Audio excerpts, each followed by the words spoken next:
Hello and welcome to Sisters for Fi. My name is Catherine Kapchan, and in today's video we are going to review the importance of the Roth IRA for women.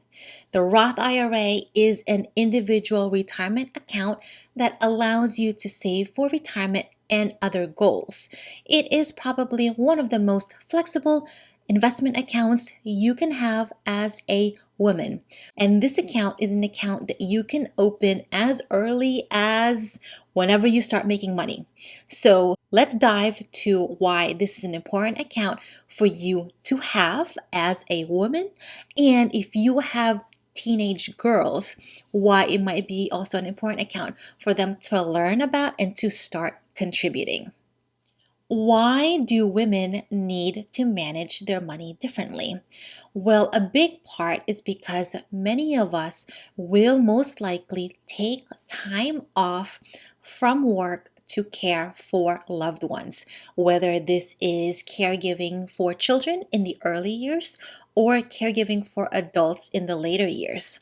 When we do this and we take time off from work, we lose out on the opportunity to earn income, the opportunity to save and invest that income, and the opportunity to earn Social Security credits, which reduces our Social Security benefits down the line. Another reason why we also need to manage our money differently is because we tend to live longer. We tend to outlive our spouses and our partners. So we need to have a bit more cash on hand to be able to get us through those older years. And last thing too, even though it's 2023, many of us women are still behind when it comes to financial education, when it comes through investing and wealth building. So let's define what a Roth IRA is. It is a tax advantage account that allows you to contribute post-tax money. So money that's already been taxed into this account.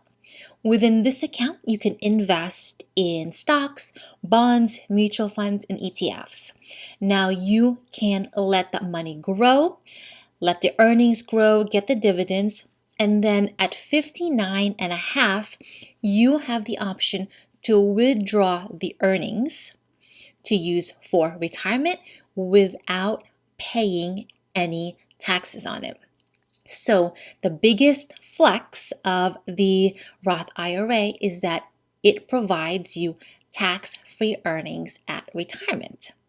Now, many of us have a long way to retirement and we want flexibility with our money. And the Roth IRA offers that because at some point, you can withdraw your contributions. So this is just amount that you've contributed into your account at any time for any reason without penalties or without taxes. Because it is your money that you've put in, it is money that's already been taxed, so you can pull it out for other needs and other goals. Of course, the recommendation is that you would keep that money in the account so that it has the opportunity to grow for the long term. Now, the Roth IRA has a major requirement, and it requires that you must have earned income, which means you must be earning income from a W-2 or a 1099 job in order to contribute to that account. But the good news is that you can contribute to that account. You can open a Roth IRA even if you're under 18. What you would need to do is have a parent open a custodial Roth IRA, and you can start contributing to this account the minute you start receiving a paycheck from a side job. This is actually something that I wish I knew when I first got a high school job. My job was working at the movie theater. I worked at concession. I worked during the weekends, and I made a decent amount of money. And the one thing I wish I knew was that I wish I invested that money early on instead of going back to the mall to spend it on. So if you have a child, if you have a teenager that has their first time job and you want to encourage them to invest and save, the Roth IRA can be a good option for them. It does offer a lot of flexibility should they need the money, but it gets them started investing and saving money for the long term. So, as women, we are more likely to take time off from a paying job to care for others, whether that's taking time off to care for children. So, perhaps being in a season in your life where you are staying home with kids and not earning income outside the home, or you get older and you end up taking time off to care for older relatives, maybe an aging parent.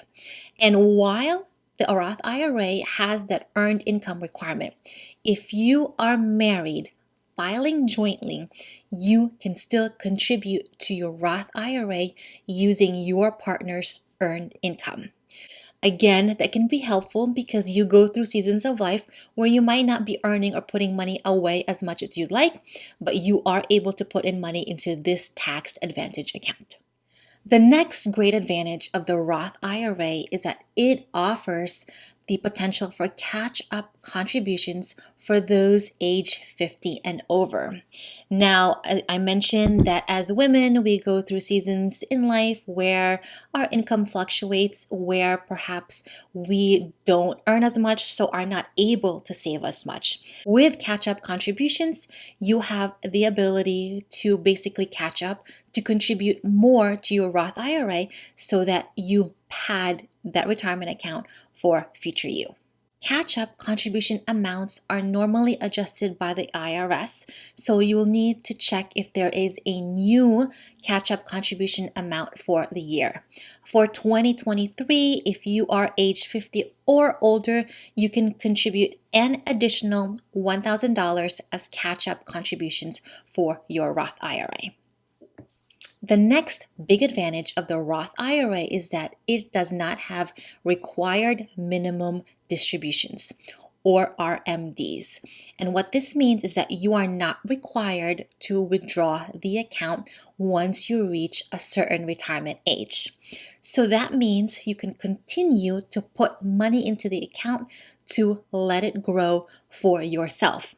Now, as women, we tend to live longer. Statistically, we live longer than our spouses. So we want more of our money working for us. And by putting in and continuously contributing to the Roth IRA, you have that opportunity to grow that money for your old age. If you found this video helpful, give it a thumbs up and share it with a friend who could also use this information. It's always good to have someone that you can talk to about investments, about money, so that you are on the same page and you grow wealth together. Consider subscribing to Sisters for Fi, where we cover topics in personal finance, motherhood, minimalism, and sustainability. The contribution limit for 2023 for the Roth IRA is $6,500 if you are under 50. If you are 50 and older, you do have the additional $1,000, so you can contribute up to $7,500 towards your Roth IRA. Now, $6,500 can seem daunting. It can seem a lot to save for. But think about doing it in weeks. If you break down $6,500 over 52 weeks, you would be putting aside $125 a week. Now, there's actually one thing a lot of people don't know about the Roth IRA though, is that you can contribute to the Roth IRA until next year's tax deadline. So you actually can contribute to the 2023 Roth IRA until April 15th of 2024. When you are putting money into the Roth IRA, consider automating this process. Consider setting it up through whatever platform you use to take out $100 a week and set that aside to be invested into the Roth IRA. That way, you automatically save that money and you are not scrambling to find cash to be able to maximize the Roth IRA. If you are considering withdrawing money from the IRA, note that there are ways to withdraw money penalty-free. There is going to be certain exceptions that will allow you to withdraw money without needing to pay that 10% early withdrawal penalty from your IRA. So consider that if you want to take money from the IRA, if you want more flexibility in what your money can do. There's a whole list of available exceptions on the irs.gov website, and I will also share some of those here so you can take a look to see what fits your goals, what fits your need at the moment. Just keep in mind that it is best to keep the money in the account so it grows over time. But again, we all want flexibility. We have lives to live, so having the flexibility while still planning for the future should be an important aspect of our money and our investment accounts. Another great advantage of the Roth IRA is that because it is technically earmarked for your retirement, you do not have to report it on the FAFSA. This is important for future education planning. Now, the FAFSA is the free application for federal student aid, and they require that parents report assets. Now, the Roth IRA is a retirement asset, and you don't have to report it on the FAFSA because they are not expecting you to withdraw your retirement assets to pay for school. Now, there might be other colleges that require you to report these assets, so you'll want to assess what those colleges are, and you might want to review your assets before doing so. If you are withdrawing and taking money from the Roth IRA, it will count as income, which might ding you on the FAFSA. So again, you need to be planning your future education expenses for your child or even for yourself so that you are not taking money that might inadvertently affect your financial aid. The other great benefit of the Roth IRA is that it is your account. You open it under your own name. The last thing I will mention about the Roth IRA is that it does have income limits. The more you make, you won't be able to contribute to the Roth IRA. But those income limits are fairly high, so it might take some time for you to reach them, which is why I would recommend that early in your career, once you have earned income, you start putting in money in the Roth IRA. Let it do its thing, let it grow, let it work for you. Now, once you do get to those income limits, the good news is that there are some workarounds for you to still be able to convert some of your contributions into a Roth IRA. If you're interested in doing that, I will leave some links in the description for you to check out. Remember that the money you save and invest today can buy you time in the future. So if you are early in your career, if you are in your 20s and starting to invest, that money can be used in the future to provide you confidence, it can provide you security, and it can provide you so many more options and opportunities. Before you go, check out these two videos to help you manage your money better. It's especially critical if you are a woman in 2023. We need to be managing our money a bit better and a bit differently so it lasts us over the many seasons of life we have. I will see you next week for the next video. Bye!